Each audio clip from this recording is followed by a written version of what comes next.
Cable was supposed to be the most OP hero we've seen in a long time, right? All the content creators said so, maybe including me. I don't know. But everyone was talking about how OP was going to be because of player side schemes and because of just how his mechanics work. And I figured let's talk a little bit about the cards that he comes with, mainly just his cards. We won't talk about the other cards in the pack that much, but we'll talk about his cards and then I'll give you my overall thoughts on him and see if he's actually OP or not. All right, here we go. So here are Cable's cards. So for those that remember, he is a 2/2/2 hero, 5 hand size, 12 hit points on hero side. After Cable defeats a side scheme, ready him. So as we go through these cards, I'm going to talk a little bit about how I used them and if they worked to how I thought they were going to be used. With the readying of the side schemes, it's interesting because if you play a villain like Red Skull or something like that, right? And you defeat a side scheme and you don't have to worry about putting your player side scheme out there. It actually helps out Cable quite a bit. And because of this, I've leaned more into justice, right? With Cable. I tried all the aspects with him. Leadership wasn't bad. Aggression I actually kind of liked. Protection I couldn't figure out to make it work well enough for me. It's not that he's bad in protection or anything like that. I just couldn't make it work for my sake. But justice I liked a lot with him. So I thought this was one of the interesting things that again is defeats a side scheme. You get to ready him, limit once per phase. So originally a lot of people are thinking, okay, if we just focus on player side schemes, we'll be able to ready him a handful of times, right? I think right now the announced amount is like 9 or 10 personal side schemes, so you can ready him 9 or 10 times, which would be more than enough times in general. And that's still the case, right? But if you're playing a side scheme heavy deck, or like an encounter deck, it actually helps him out a bit, allows him to ready up, especially when you're playing solo. A lot of times, only has 2 or 3 threat on. Justice can still clear that pretty easily. So that's an interesting thing. And we'll talk a little bit more about player side schemes when we get to his, but it is a nice feature that it has, and I used it quite a bit with him. So then next up, we have his Nathan Summers Alter Ego card for recovery, 6 hand size, 12 hit points. You may include player size schemes from any aspect in your deck. And here's the thing is, I feel like a lot of us felt like we could load up on these personal size schemes and just get like, I don't know, 20 or not 20, but I guess 10 to 20 like personal size schemes in the deck. And I think it doesn't work the way we wanted to as solo players. Maybe in multiplayer it works a little bit better, but as far as solo goes, I actually found less is more right now. I'm only putting about 4, maybe, well, because he has one, so 4 to 5 personal size schemes in the deck, and that's it. And 5 is like pushing it. I probably don't even play all 5 of them, so I really should consolidate down just a little bit, maybe only to 4. It was kind of interesting, to be honest, with how I approached it, because originally like my first handful of games was all about how many size schemes can I get out there, let me get the benefits of them, but a lot of them are only one-time benefits with the exception of his personal size scheme, which we'll get into later. But in the beginning, I felt like you had to load up a bunch of personal size schemes. I don't think that's the case. I don't think that's right now the meta for him. I think it is you just need a couple of them, and you use the ready up as a system of just like, okay, so you can clear it for free, ready back up type of thing, and that's it. But it's not this thing that really I thought was going to be kind of playing nonstop. A part of this reason is because when you get stuck in personal size scheme mode, you spend too much time on them and not enough time working on the board state. There was too many times where I was like, oh, I want to work on that personal size scheme because I want to get this other one in and do the next thing and do the next thing. But I have to focus on what's going on the board state, right? The main scheme's going, the villain's starting to take off, the minions are coming out, right? So it's kind of like that. It's really interesting in that sense, where I think we've kind of turned to as a community away from loading up all personal size schemes and doing a ton of them to just narrowing it down to like a handful that really makes sense. Now, for his setup, search your deck and discard pile for a player's size scheme and put it into play is really, really nice for some of the basic ones because they do cost 1. Now, there might be times you don't do that. And again, we'll get into that in a minute, but this is a really nice setup for him. It works really, really well. Body side, I think it's a better multiplayer game. It does have its use in solo, right? Being able to change form. So if you wanted to drop down to alter ego and you could change form back into hero, like that's useful. There's only one of them though, which is kind of weird to be honest. It's just, I never used this to, I think the effect it should have been used. I mean, I used it a handful of times, right? But it felt like this card should have been more prevalent. Like when you think about like Ant-Man with his changing form card, I think there's like 3 of them in there, right? And like I expected like several of these. When there's just one, I feel like I very rarely get it when I need it, or like it makes sense to flip down, right? It's not something that happens a lot. So it's not a bad card. It's just, it felt like a card I was never really using that much at all. Mind Scan. This can be a big card, right? So Mind Scan can be a big card because it's a 2-cost event. Remove 3 threat from a scheme. Remove 1 additional threat from that scheme for each side scheme in the victory display. So if you get something like this with TECHNOVIRUS Purge, which I know we haven't covered yet, but we will cover it. TECHNOVIRUS Purge is the one that I think a lot of people, including myself, was like, oh, that's the first side scheme you can work on. If you have a Mind Scan in your hand, then yes, maybe. If you have a good Justice card in your hand, then yes, maybe. But as far as Mind Scan, when I was playing optimally, I was having about 3 side schemes in the victory display, right? Personal side schemes. So I was doing 2 for 6, right? Which is kind of crazy, right? Like that's a good trade-off. Even if you only have 2 in the victory display, 2 for 5 is still a good trade-off. So again, I think we were all, especially me, dreaming about these big numbers of being able to thwart for like 10 or 13 or whatever. You don't need to do that half the time, right? Being able to thwart 2 for 5, 2 for 6 is really, really good, really, really solid. So Mind Scan, I like this card, especially as a superpower card. I thought it was really great. Psionic, if you gain the Psionic trait and you can do team building on top of it, it's bonkers good. But yeah, superpower helps with death focus, right? And you can get enough resource generators out there to really help that card. So there's 3 of them. Precognition, 0-cost event. Look at the top X cards in the encounter deck, where X is the number of side schemes in the victory display. You may discard 1 of those cards, put the rest back in any order. This feels like a long-term card. It's not one I used a lot, to be honest. It's one of the ones where if you have a personal side scheme in the victory display and like I got this card and I can only look at 1, like it was nice to know what was coming up, like what to expect. But a lot of times you're looking at like the boost card, right? And that's about it. Or you can discard it if it's a really bad boost card. So it's not that it's a bad card. It's just that the way I play is a lot quicker than most people. And I think if you're playing a longer term game where, yes, I have 3 personal side schemes in the victory display or 4, then yeah, looking at the top 4 cards and then putting them back in any order that I want, pretty good, right? That's pretty strong. Because of the way I play, I didn't find a lot of use for this card. So it's not that it's a bad card. It's just for me, there was not a lot of use for that card. Now, Telekinetic Blast. Once again, this is his big attack card, right? So it's a 3/6 damage, 1 additional damage for each enemy, or I'm sorry, each side scheme in the victory display.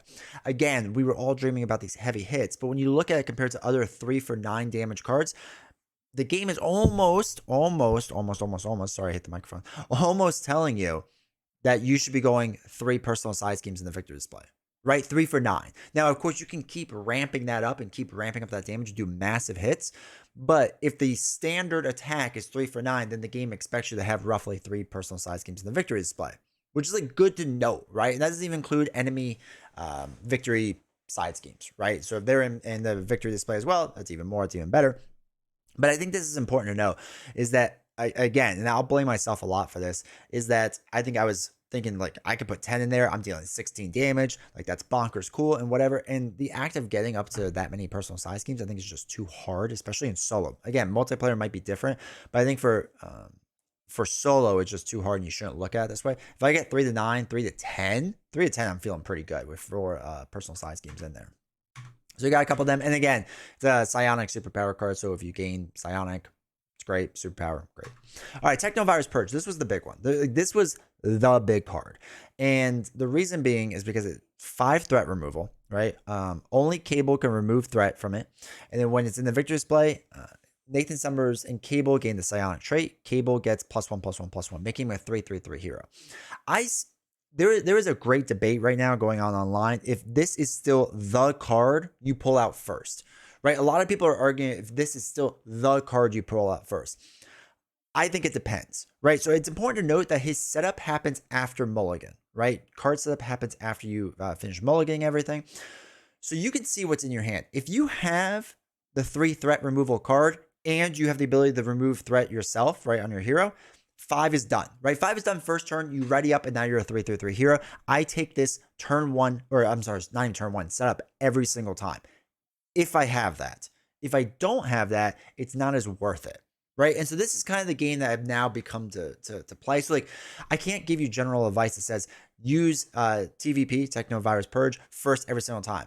It depends on your hand. It depends on your aspect. If I'm not running Justice, there's a very there's a lot less of a chance that I run this card. Unless I can figure out 5 the very first turn. I have to do 5 the very first turn so I can ready up and be a 3/3/3. Again, 3/3/3 hero is controlling the board state in solo really well for most of the game, right? If not almost all the game. And getting that psionic trait can be huge if you're building out toward it. Not everyone builds out toward it, so that kind of depends on you. But if I don't get those justice cards, even if I'm playing justice and I don't get those threat removal cards in my opening hand or my mulligan, I do not go with TVP. I wait till later on, right? I deal with it later on. I will get something else, and we can talk about that in a second.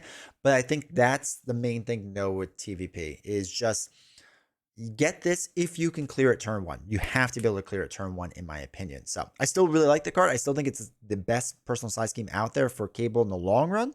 Being a 3/3/3 stat line is huge, but you have to be able to clear it, in my opinion. Gray Malkin, just bonkers card. 2 cost support. After a size scheme is defeated, ready Gray Malkin. Again, we won't be able to do this a ton because if we're only playing with like 4 personal size games, we're going to be ready up 4 times, which it's nice when it happens. But at the end of the day, it's a resource generator. 2 costs for an energy resource is still like standard, right? That's still a good one to have on hand. So I like Gray Malkin. It's a very, very good card. Professor, 1 cost support, alter ego action, exhaust Professor. Choose to either draw 1 card or search your deck and discard pile for a player's side scheme and add it to your hand. Again, this can be nice if you're doing a longer run on TECHNOVIRUS Purge. People have been running this for like larger decks and whatever. I like to just use it as card draw at this point, right? For the most part, unless there's like really a side scheme that I need at a certain time, I'm generally running this because I want to just draw a card, like on my alter ego side, which brings it up to 7 hand size, which is just really nice. At Akane-san, and I'm sure I'm saying that wrong, so I apologize. But after you defend against attacks, exhaust Akane-san, spend an energy resource, which could be Gray Malkin, right? If you wanted to. Remove threat from a scheme equal to your hero's thwart. This is really interesting in a protection type deck. I use this against Juggernaut and in my protection deck, defending, because it is a good card for that. There's just a lot of build out process, which can be a little rough, right? Like I feel like for this, you got to have TVP on the table, so you're a 3/3/3 stat line. You have to have Gray Malkin, and then you have to have this card. And for a protection type build in solo, like I feel like that's a lot of steps to get to that point. So it's a little rough of a card to use, but it's great for playing kind of almost a perfect protection type deck, and you're just removing 3 threat each time too, every time you defend, which is really nice and really strong. And the reason that this works well in protection, and again, I don't mind protection. I wasn't great with it because I was trying to work off this card a lot, which felt like too many steps, but it's this one helps you attack each time, right? If we have 3 personal side schemes, being able to exhaust, spend a resource to deal 3 damage and gain range, like is really nice in general. This is actually a huge card. This was used a lot more than I thought it would be. After a non-permanent side scheme is defeated, add this card to the side scheme. Add Force Amnesia and that side scheme to the victory display. This was really nice, right? Because again, I don't have to worry about fetching side schemes as much. There's certain side schemes that I don't want to see come back around, or I don't want to deal with, that you can clear out really quick, attach this card to it.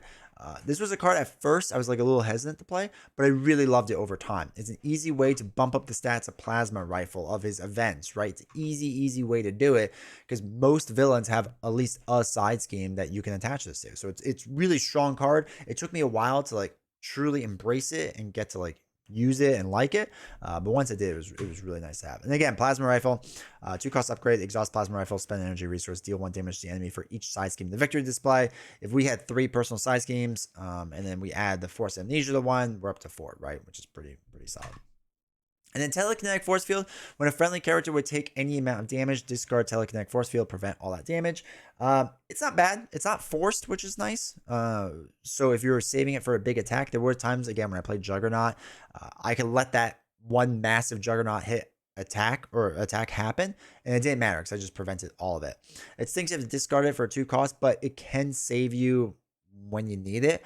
So it's not a bad card. It's just not a card like I loved, but it was fine.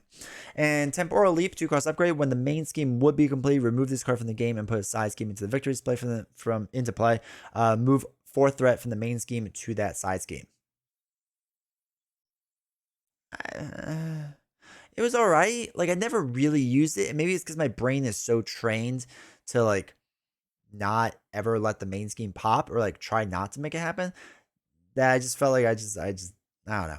I don't know. I really didn't use this card. This is a card I want to know about other people. Like, did you use this a lot? Did you find a lot of use out of it? I didn't. I'll be honest. I would play it, and I guess I could have let it pop, but then I wouldn't want to pull everything back down from the victory display. But then you could replay cards, but then it was like kind of tough to kind of do it sometimes. So I don't know. It was a weird thing. It was fine. I guess it was a fine card. I never really used it that much. And then we get into the other cards. Now, I'm not going to talk about the other cards that are in there. Besides that, Phantom Max is pretty cool in the way he works with putting in the Eva into play. Now, what I would say is Call for Backup is a great card. Absolutely fantastic card. Each player may search their deck and discard pile for an ally and put it into play. This was one of the stronger, if not the strongest one here, because it's really nice to be able to just pull it. What's really nice is if you could do it right with get Nick Fury in play, Nick Fury leaves play, and then get Call for Back or play Call for Backup and like clear it out. Ready yourself up because you can throw it for 3 because it's TVP, and then put Nick Fury back in and draw even more cards, right? Like that sequence doesn't happen all the time, but it's really sweet when it does. But Call for Backup is probably one of the better player size schemes out there. Lock and Load, I like a lot. I like a lot this card, especially for weapons heavy characters, right? So like for example, Gamora, right? So each player may search their deck and discard pile for a weapon upgrade that with a cost of 3 or less and put it into play. This is really great because Gamora, you have Gamora's sword, right? You have God Slayer and Aggression, right? Yeah, I think that's that one. Being able to put that into play because each of them costs 3 or less is really nice. And Gamora thwarting 2 is not hard, right? So like this card for Gamora, I really liked. It was pretty strong. There was a couple others, and I can't remember off the top of my head. But anyone that needs weapons and is a cheap, easy way to put them into play, fantastic, right? I really like this card. Established Perimeter wasn't bad, but I think it's better in multiplayer, right? Give each identity a tough status. So it'd just be giving you a tough status for 1 cost and 2 threat. Like, yeah, it's not bad. It's not bad, but I think it makes a lot more sense like a 4-player game. It's a massive card then. And that gets into Eva. Now, one of the other things I want to talk about is Mission Leader is also a very, very good card just in general, but we won't get into that, but it's a very good card. Build Support, though, massive card. Each player, it's 1 cost. Each player may search their deck and discard pile for a support with a cost of 3 or less and put it into play. 3 removal. So it's a little bit kind of outside of the range of your first threat removal for with Cable, your initial threat removal, but being able to get a support like X-Jet or a Queen Carrier, because it doesn't matter. You can go around rules for this. So for example, Web Warriors could put Queen Carrier in with this card, right? So this card is actually massive in the way that it works.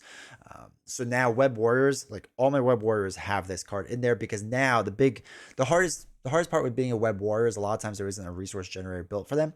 Now there is. You get this into play, you clear it out. All your Web Warriors now have resource generators. Absolutely massive card for them. But this is really, really nice to get as like initial card to be able to get that resource generator out there for like Cable or whoever you're playing, right? That's really, really nice. Also, just Power of Mind, great card.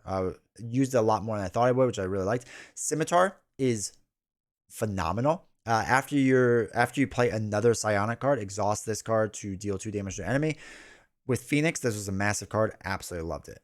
We won't, well, I guess we can get into his TECHNOVIRUS Purge or TECHNOVIRUS Resurgence. Search your deck, discard pile, hand, and victory display for TECHNOVIRUS Purge and put it into play. So this does kind of mess up you with TVP and whatnot, which stinks, but whatever. Attach this card to TECHNOVIRUS Purge. If you cannot, discard this card and deal yourself 1 face down encounter card. And then it gets a acceleration icon. It's rough. Like, it's really, really rough. But it's not the worst thing in the world. I like...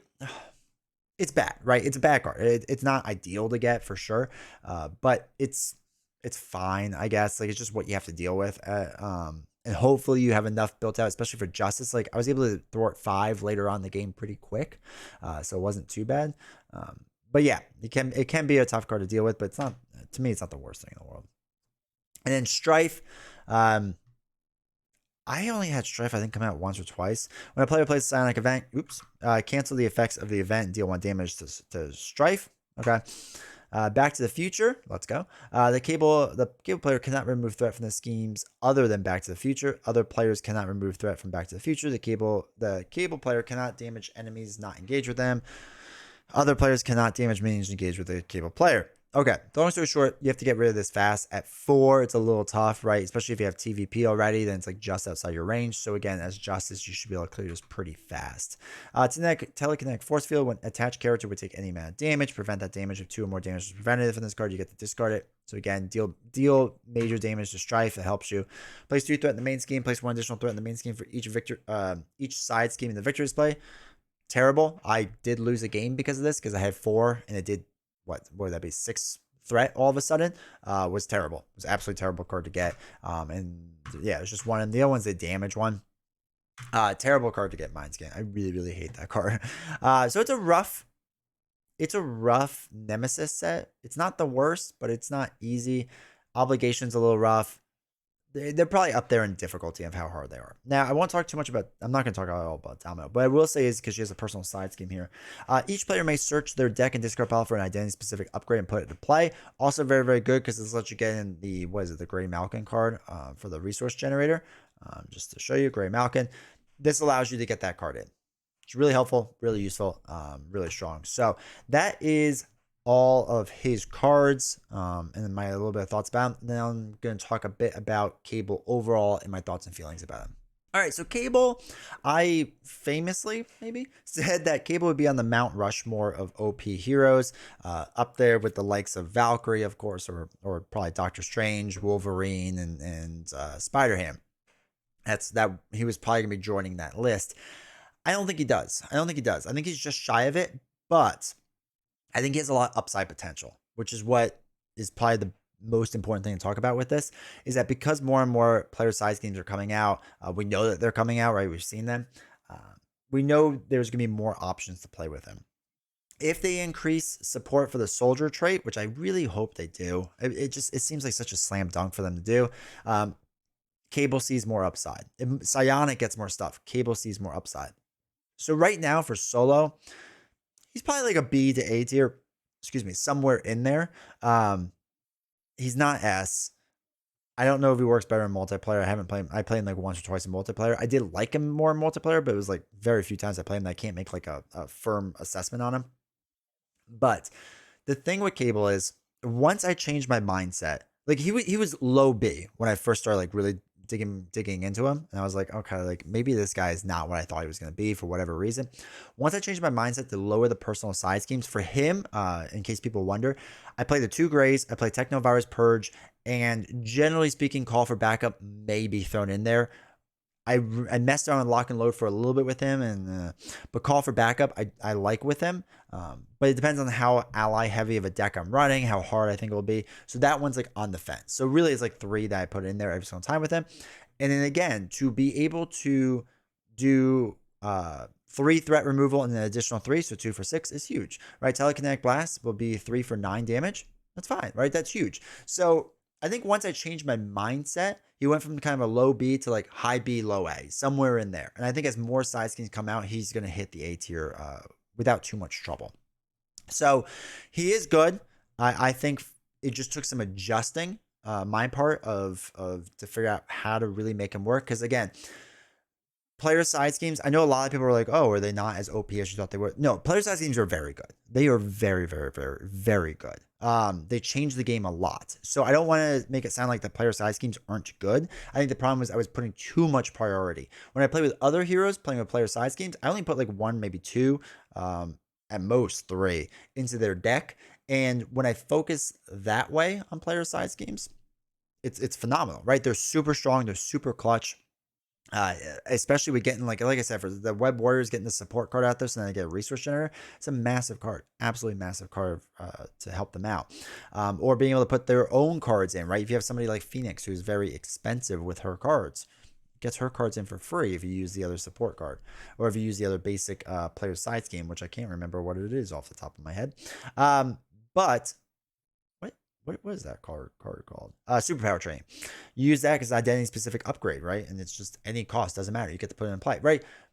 There are really great uses for those cards. Superpower Training and build support aren't auto includes, but they're getting up there for sure.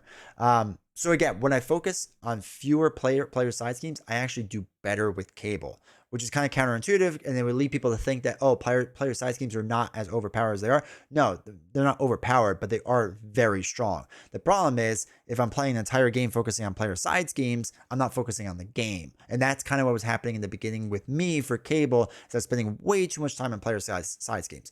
Less is more with player side schemes, in my opinion, even with Cable, who can put any of them in there. And I think that's the big thing, is you can build a whatever deck, but then as we get different player side schemes in that we really like for protection, let's say, well, then you can put that into your leadership deck or your justice deck, which kind of makes them really strong. So anyway, overall, Cable, I would say, is probably high B, low A tier for solo play, in my opinion. I like justice with him the most, and I think he's solid. And I think there's a lot of upside potential with him, right? He has not at all leveled out or anything like that. There's a lot that they can do with it, and I'm excited for him. So let me know down in the comments. Let me know your thought about Cable, how strong you think he is, what you're liking, what kind of builds, all that fun stuff. And if you made it to the end of this video, hit the like button, hit subscribe, and follow over on Twitch if you want to watch live streams when I may be playing Cable right now. Who knows? I don't know. But it's over twitch.tv/D20woodworking, and I'll see you all next time.